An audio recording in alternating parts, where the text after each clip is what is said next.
Kinukuha lang sana ng police clearance, diretso kulungan ng isang senior citizen matapos makadiskubre na may warrant of arrest siya para sa kasong attempted rape.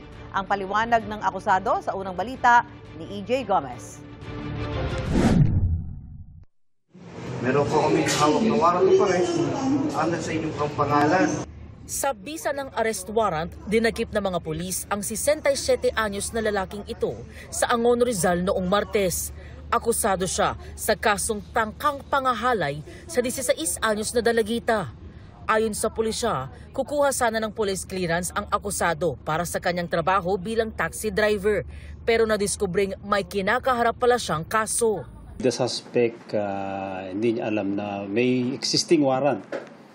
And kumukuha siya ng police clearance. Nung nakita ng ating mga warrant, clearance personnel na may existing warrant, kaagad siyang inaresto. Sa records ng pulisya, taong 2015 naganap umano ang krimen sa Binangonan, Rizal. Ang victim is a 16-year-old minor. And ang masaklap dito is pamangkin ng friend niya mismo. Friend ng suspect. Dinala niya sa motel yung biktima.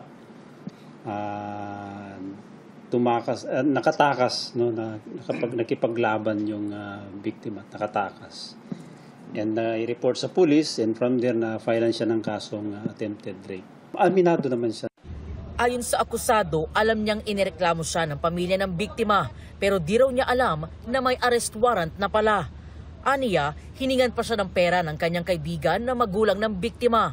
Nangihiram po kasi ng pera sa akin, yung magulang ng babae. Ngayon po, hindi ko po napahiram. Hinolda pa ako eh. Naibigay ko yung pera ko. Na 4,000 mahigit po yun.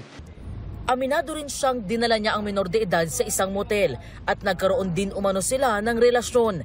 Pero itinanggi niya ang paratang na attempted rape. Hindi ko tinangka, ginanong ko lang ho siya. Saan po? Ano pong ginawa? Sa balikat. Dito. Ginanong ko lang siya. Tapos po? Ngayon, nagsisigaw na yung bata. Nagsisigaw na nire-rape mo ko. Di kita nire-rape, huy.